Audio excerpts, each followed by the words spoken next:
Man. Welcome back to the podcast. Craft man, what's up, man? What an intro you just did. That's something different that time. I like it. Hey man, got Wow. Monday night football on. I had a good week gambling and fantasy wise, so hey, it's our podcast. We do whatever we want anyways. So you had a good week with your gambling last week. Did your lineup end up working out? No, I did lose my FanDuel though. And gambling wise, college football had a great week. NFL was good. But I got to call you and Phil out. Y'all had me convinced that Tampa Bay and Kansas City was gonna be the under. I was like, yeah, you're right. That is the under. They went way over. I wish I would have stuck to my gut on that one, but The same with Seattle and Detroit. I think Phil was definitely high on it. I think we end up all agreeing. So it was yeah, all that Seattle and Detroit. That was like 86 points or something like that in that game. yeah, that was like one that I was like pretty sure. Like I was like, oh yeah, that one's definitely going under. What was the final score of Arizona and Carolina? Do you remember that one? No, I don't remember that one. It wasn't high scoring though. Let's see if I can I could find it find it. just real Yeah. quick. Marquise. Oh yeah, 26-16. Cardinals won, so I won that one too. So that was my lock right there. That was the easiest one of the day. But Arizona. Before we even get started, add the podcast and all that. I want to say something about Arizona real quick. And we say it every week. I feel like y'all stink, man. I really don't like watching the Arizona Cardinals play, man. They are not buttoned up. One of my biggest regrets this year has been drafting James Conner. It's been man, I'm not really enjoying watching. Like you said, just watching Arizona. I watch them because I have Connor, but it's just like and against the Panthers, against Baker Mayfield and them, that's just an ugly game with two pretty bad teams. So it was Yeah. not fun to watch. I'm sure we'll talk about some of this gambling maybe later on in the week before week 5. Right now, we got Monday Night Football on, but week 4 is pretty much concluded. I know some people are in some close games. I'm not in any close ones except for like in my family league. I could lose, but I had a pretty good week. Kraft, do you have a good week? What's up?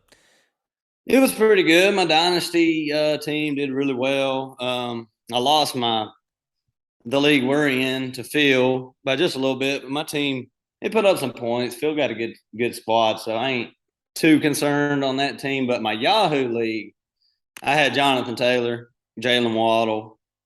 It was over before it began. I was Man, definitely wrong about Taylor going off. I thought it was going to be his week, but yeah. he was a Uh, bust. Shoot, man. Speaking of that, we might as well just go straight up into the news because Jonathan Taylor, dealing with an ankle sprain. They said it was a high ankle sprain. Now they're saying no, no. They play Thursday.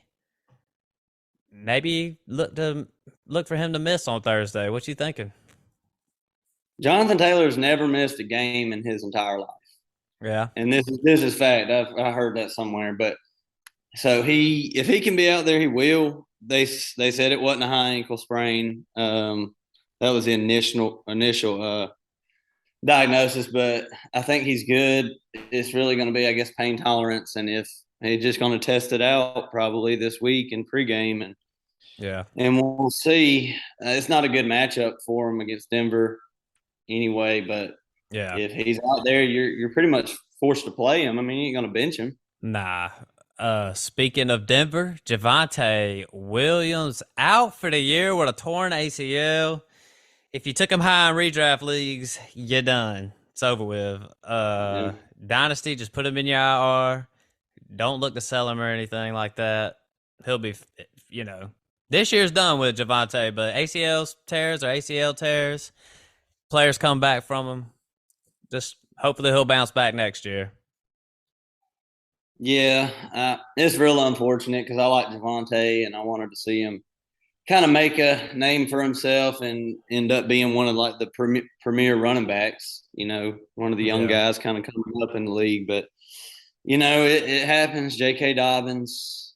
These young guys. If you're going to do it, might as well do it while you're young. So you got a lot of time to get your career back up and going again. So Yep.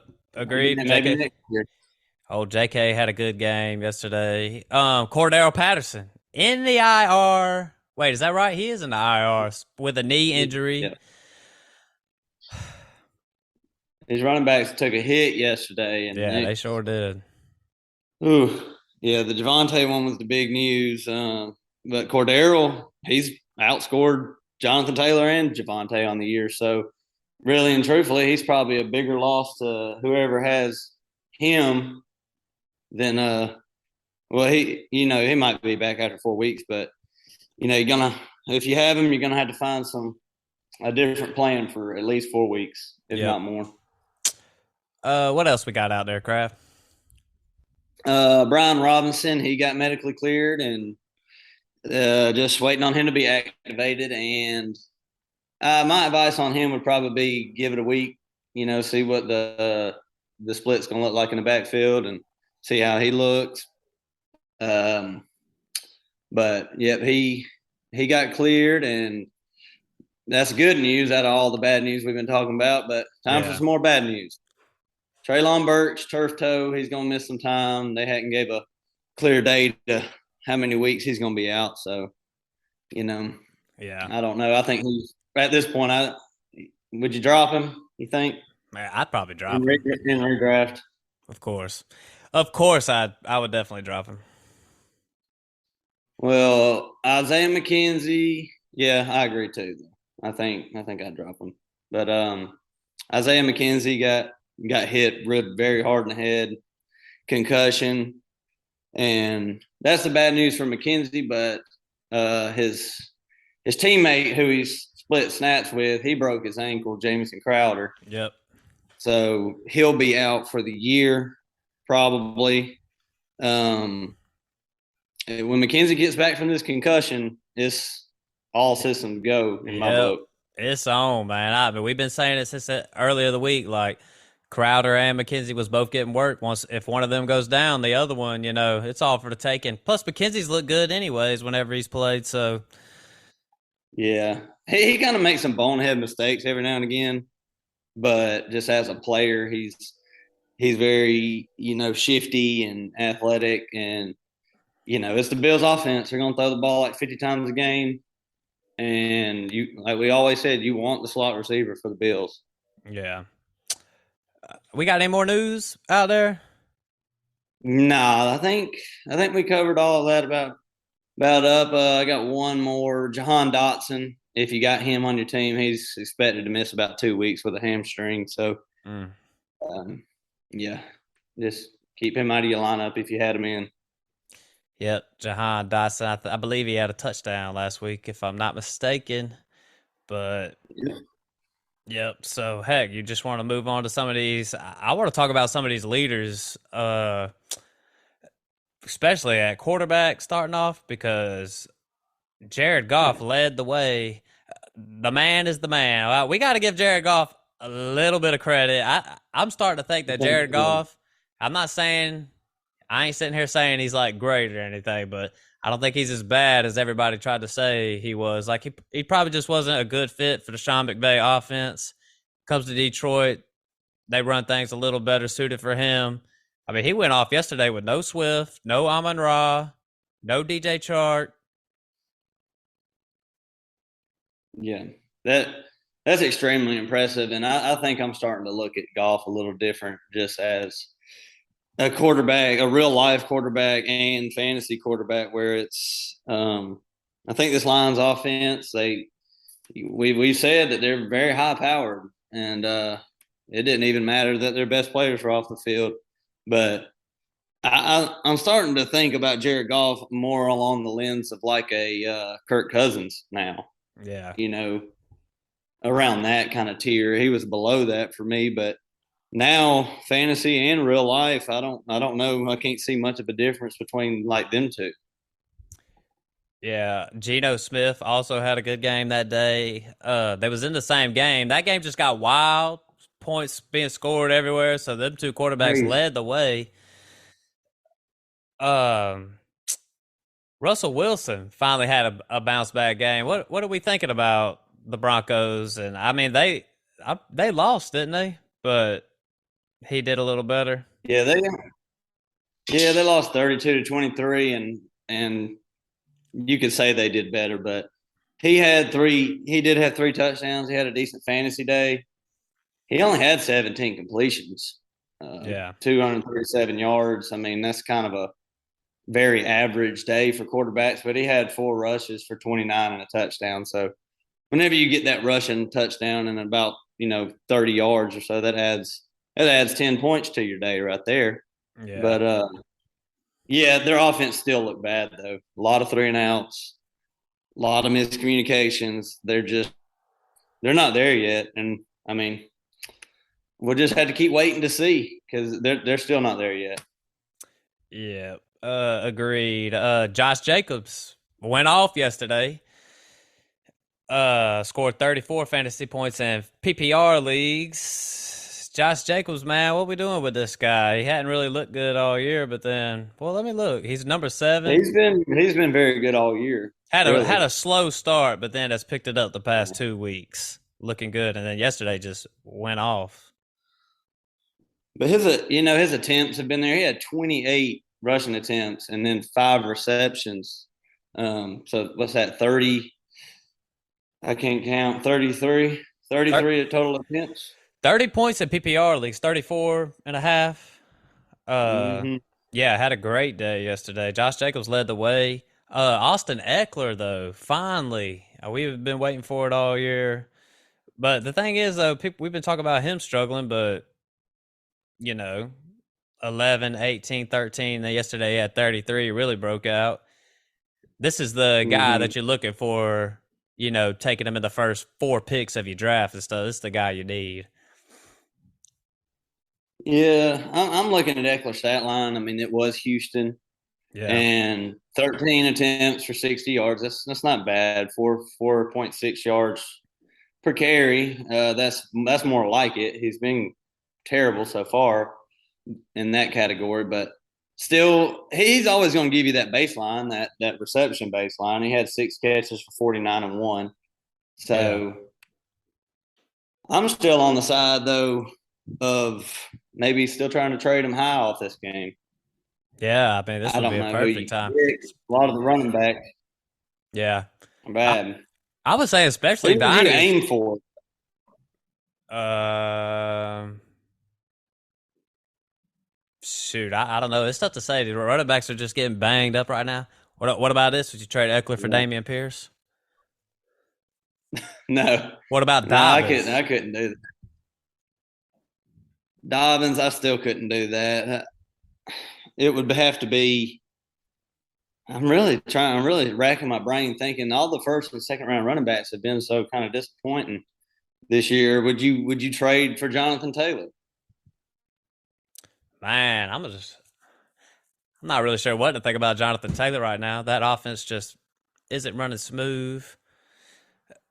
Matt Ryan's just trash right now. I don't know. Honestly, yeah, it's just hard to deal with Eckler. I don't know. You just gonna have to hold, man. Today's the best day to do it, but I would just try to get some draft. Well, I don't know. In a redraft leagues,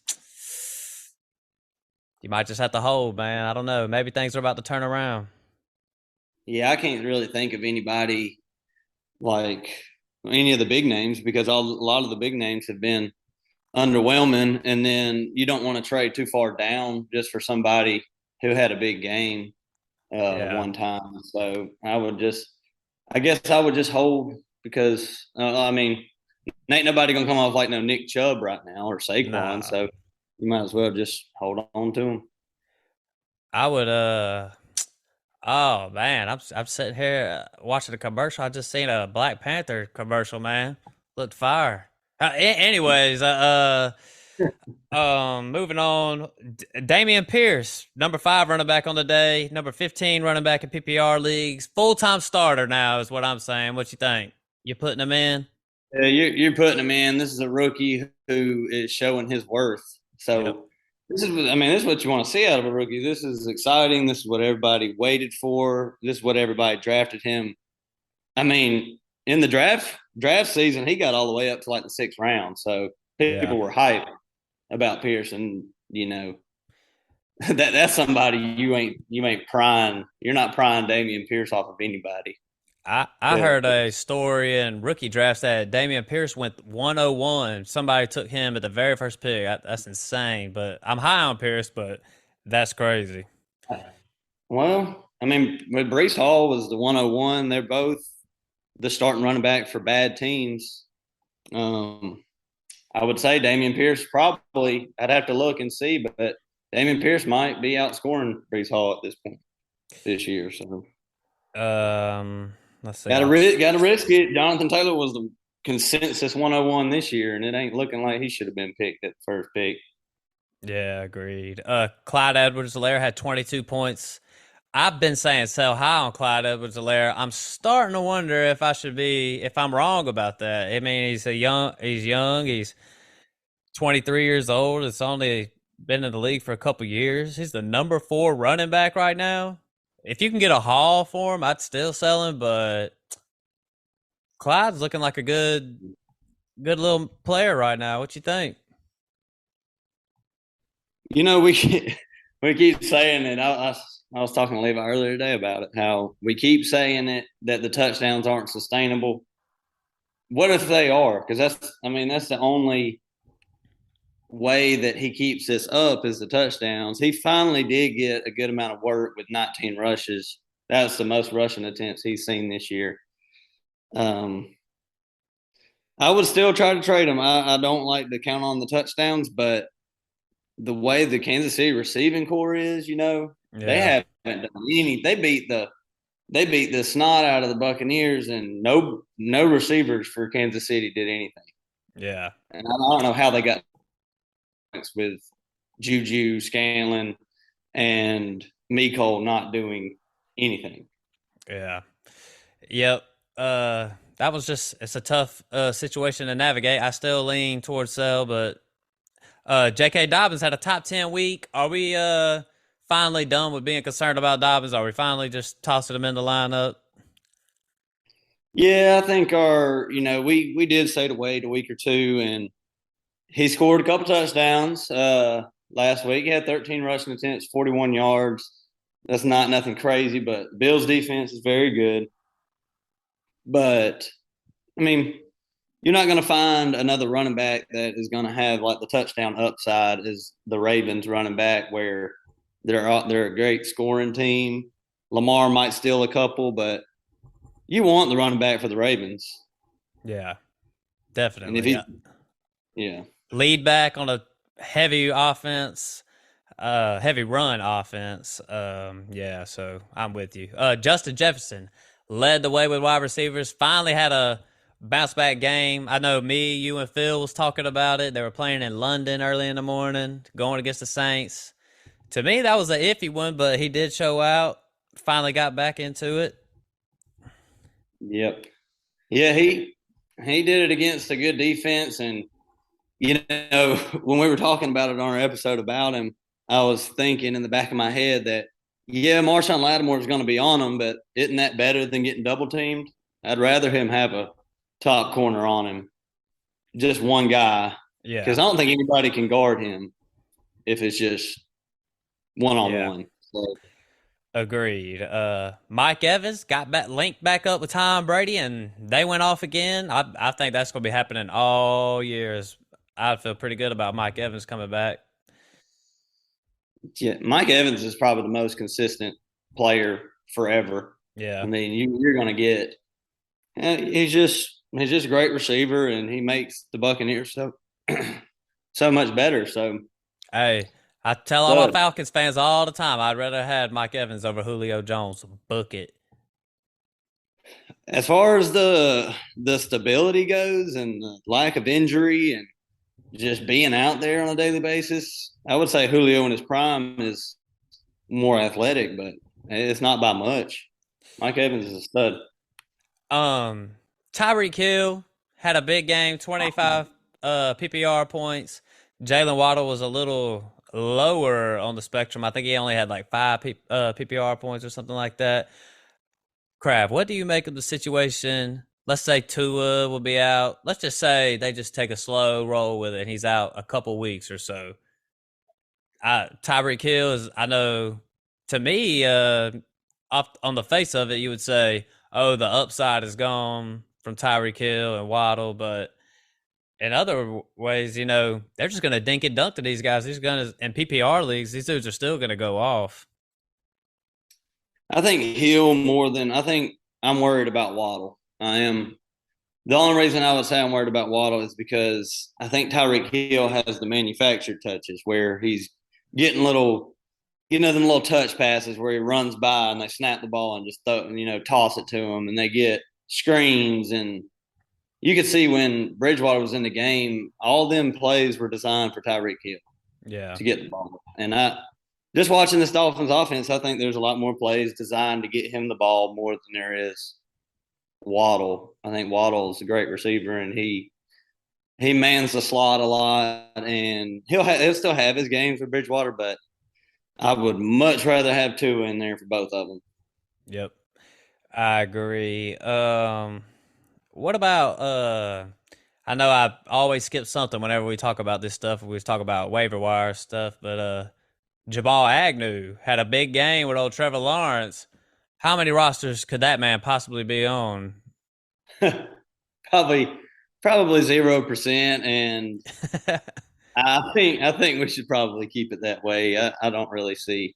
He did have two touchdowns, and you know I get to talking and about touchdowns and being dependent on them with players, and sometimes I get like I'm like I don't want these players just because they scored touchdowns and didn't do anything with targets or anything, but touchdowns can be a sticky stat if it's consistent enough.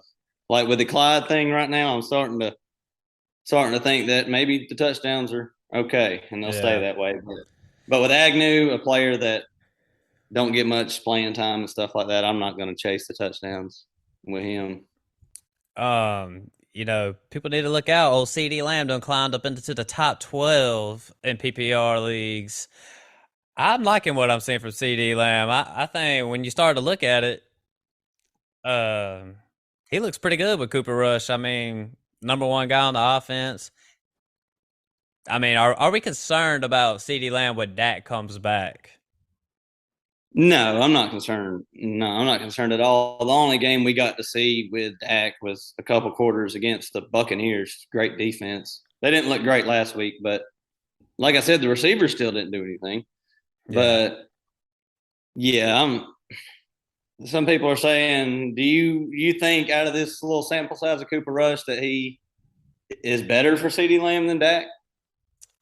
I don't know if I would say that, but I do. I'm not gonna say that, but I will say like my overall take on Dak over the years might be a little off because when he got paid, I was kind of okay with it. I was like, he's been pretty good for Dallas Cowboys and stuff. But then now when I start to see it, 2 years of injuries, uh, hadn't really looked all that good all the time. I'm starting to think that was just a bad investment by the Cowboys. That's a real football take for you. Fantasy wise, though, it'll be just the same. I think CD's just gonna keep doing what he does, just doing it with Dak. Yeah, I agree. I think Dak is a decent quarterback, and it'll probably be more of the same. CeeDee Lamb is there's not a whole bunch around him. Michael Gallup came back, but he's the guy for the Cowboys, and I expect it to just stay that way, and he's going to keep getting the targets. I would like to. I'd like to see all his targets for the year. I would imagine that he's top 5 in at least targets this year. Yeah. One more wide receiver I want to talk about. I want to go the rookie route. Chris Olave. We haven't really talked much about Chris Olave. He's been pretty good, especially let's see, last 2 weeks for sure. 23 points versus Carolina, 16 versus Minnesota. 3 weeks ago versus Tampa Bay, he had 13 targets. Carolina he had 13 targets. Yesterday he had 7. Chris Olave, just for a dynasty perspective, what do you think about this man? Like, I mean, I did say when he came out he was the most NFL ready wide receiver. I think he looks pretty good. He's going to be pretty solid for years to come. I think so too. One thing for Dynasty too is the Saints are a great team outside of the quarterback position. Um, and I think if the draft comes around next year and they just keep stinking it up this year or something, they're gonna find a way to get a quarterback in there and get in win now mode because they can't let this roster just go Yeah. to waste. I wouldn't think. I mean, do you think they're gonna? I mean, if Winston don't pan out, they got to shoot for the stars, right? Man, I would do anything to get a quarterback in there. I don't want to be rolling in there with Winston and Andy Dalton. I'm not even a huge Winston hater, but it's like you're not about to win a Super Bowl. That's what you want to do. You're not about to win a ring with this dude at quarterback. Yeah, he's good for fantasy. He tosses the ball, Yeah. down the field all game long. But in real life, yeah, like you said, they ain't gonna win a Super Bowl with him. Um, man, let's hop on over real quick and talk about these tight ends, man. You know how we like to talk about the tight ends. Oh, I'm starting to grin when we say tight ends now because yeah, it's man. starting to pick up a little bit. I know. I'm starting to see some of these guys. TJ Hawkinson went absurd yesterday. If you're getting in PPR leagues, that dude's at 39.9. If you're getting 40 points from your tight end, you're going to dominate. And I Mm-hmm. honestly wish you could spread that out a little bit. Take 20 here and put 20 on another week, and you'll be good. Yeah, I'm kind of kicking myself a little bit for when we did our episode last week for not just when players do stuff like this, you go back and just kind of smack yourself in the forehead and you're like, that was so obvious. All their receivers are out, their running backs are out. Why did we just not put TJ Hawkinson in all of our DraftKings lineups? Why did we not tell everybody, hey, TJ Hawkinson this week could be a Yeah. good play? But Yep. yeah, I think it was more because everybody was gone. Yeah. Uh, but he had a great week. Um, Mo Alley Cox also had a big day, led the way. Travis Kelsey had a big day. Gerald Everett, uh, for the LA Chargers, tight end 5 on the year. You know, he's had a pretty solid year. I just wanted to ask a pretty much a main question because I see my guy Kyle Pitts down here.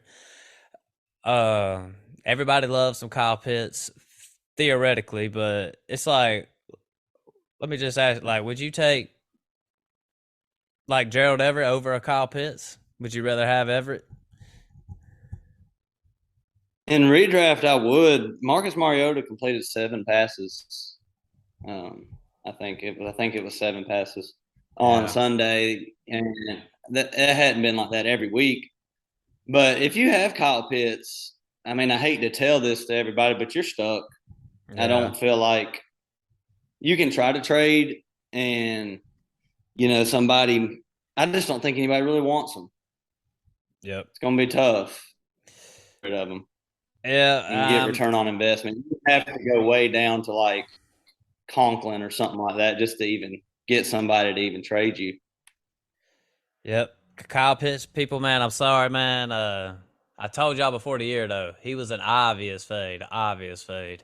I think that has lived up to it. He's the tight end 18 right now. Obviously in Dynasty, he's probably still the number one tight end you want. I honestly would rather have Andrews no matter what, but you know, that's just a tricky situation out there in Atlanta. Yeah, it is. Njoku's pretty young, and I think he's a pretty decent dynasty player right now. But Atlanta's going to get him a quarterback next year.